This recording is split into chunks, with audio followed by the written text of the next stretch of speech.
Well, we had a shaker.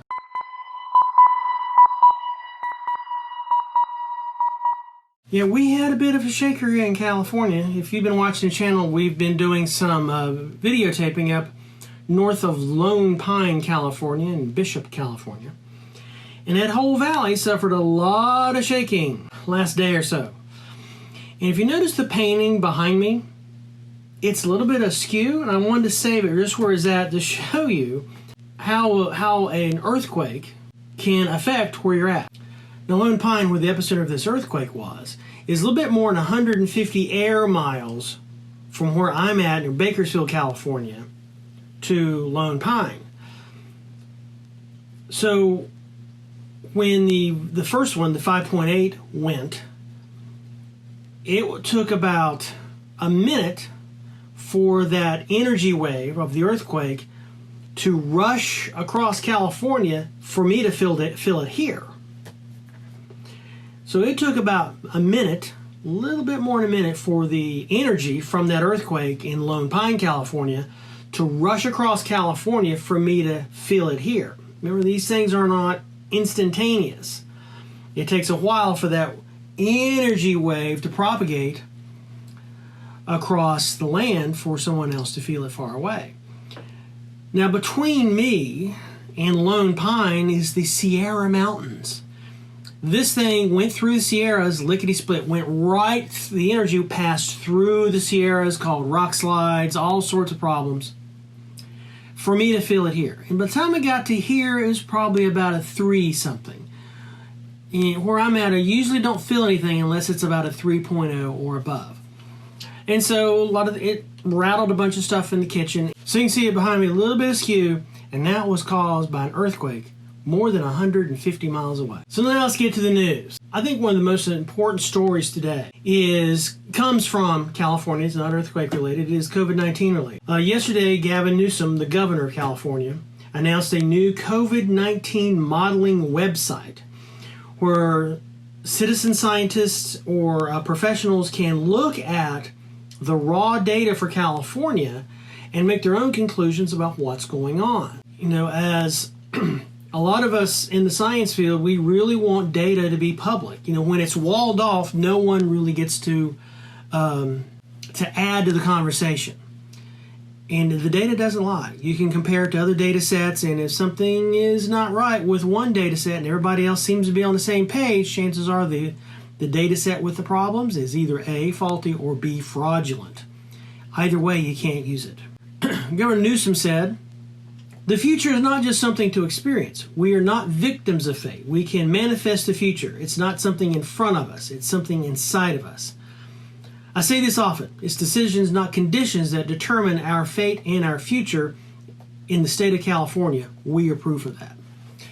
So by opening all this up and adding tools to do your own modeling, that's a really strong step forward.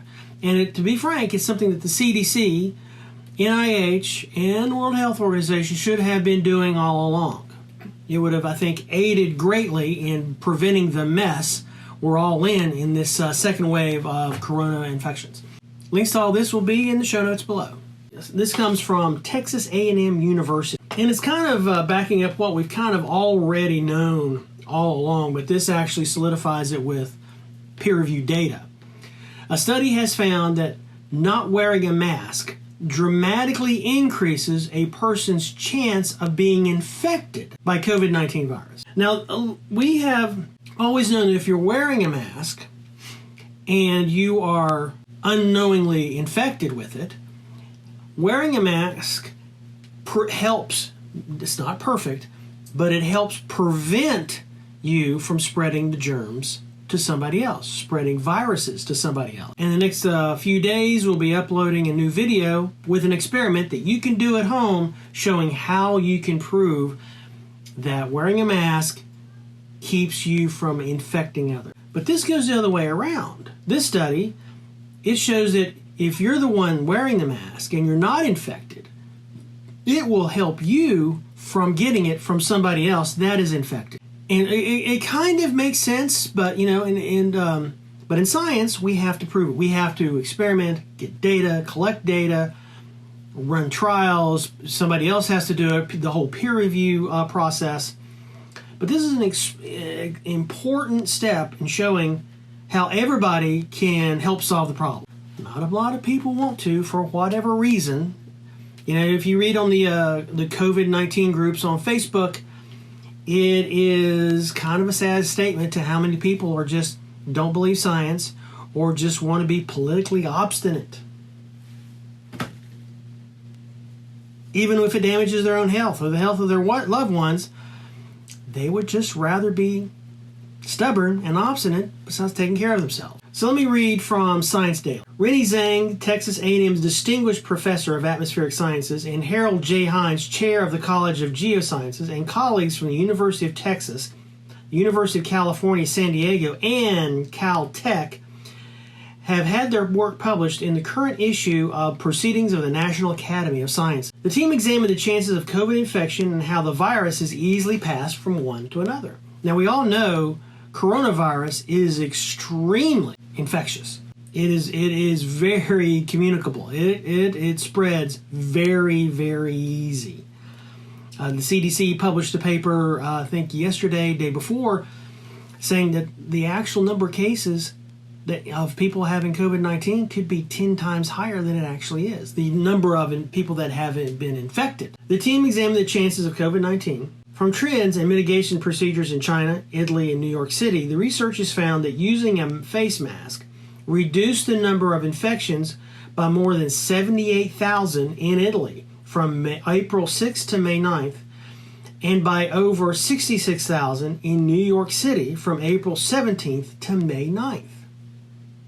Our results clearly show that airborne transmission via respiratory aerosols, and we're going to demonstrate this aerosol procedure in a lab experiment here in this coming week. Quoting from the study, our results clearly show the airborne transmission via respiratory aerosols represents the dominant role for the spread of COVID-19. We all know that our breath contains moisture. How many of you taken your glasses off and put them in your mouth and blown on the lenses to clean the smudges off? How many people have, blown on a mirror to see the breath of your respiration or a glass?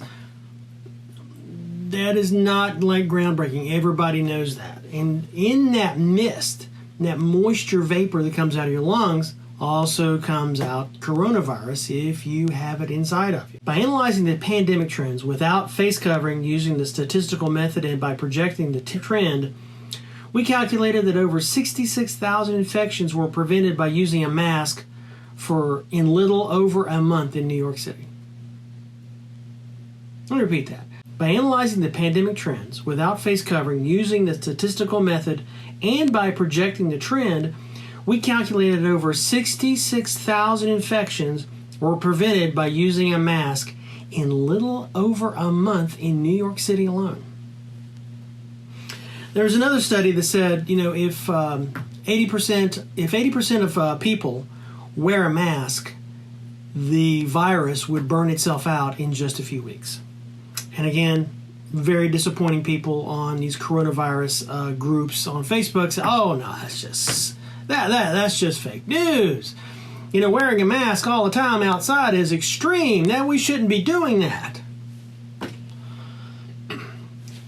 Even though the science says wearing a mask helps a lot, whether you've got it and don't want to give it to somebody or you don't have it and don't want to get it, it works both ways. Some people, they just, no, it's about freedom, and just, okay, fine, it's about your freedom to be sick. I don't want to get sick again. And yes, there's a video on here if you want to see my COVID-19 story. I'll link it in the notes. The study continues. This inexpensive practice, in conjunction with social distancing and other procedures, is the most likely opportunity to stop the COVID-19 pandemic. Our work also highlights the sound science is essential in decision-making for the current and future public health pandemics. Well, no joke. No joke. Here in California, we have not gotten a break. We have not flattened out here in California. We have, you can see with this graph, we've been trending up up the whole time. We never trended down. We've been trending upwards, and you can see where the second wave hit. And I go into grocery stores, and because I'm a nerd, I start doing a census in my head of how many people in the store and how many of them are wearing masks. My last trip to this one store in Shafter, California, a grocery store, I was the only one, including the employees, that was wearing a mask. Just me. I was it. Everybody else, 100% failure rate in this one store. 100% failure rate in this one store to comply with masks, social distancing, gloves, or anything. So for the love of God, wear your mask. Let's talk about SpaceX. SpaceX scrubbed the Friday launch today. This was the one for the Starlink satellites. It was going to put yet another blue billion of these things so we can all have cheap Wi-Fi in the middle of the desert. SpaceX has scrubbed its Starlink launch attempt for Friday. That was today. The company announced the delay by saying on Twitter, standing down from today's Starlink mission, team needed additional time for pre-launch checkouts for the Falcon 19. And the satellites are all healthy. The ship's all healthy. They will announce a new target launch date once confirmed on the range. So this got to, I guess, make sure all their pre-flight stuff's done, which is the smart thing to do. You never want to rush this stuff. And then once they get the range ready and everything in position, then they will launch again. We'll stay tuned on that. All these stories will be linked in the show notes. If you like the episode, please give it a thumbs up. If you like what I'm doing on the channel, please subscribe. And until next time, I'll be your lab partner. Take care. Bye-bye.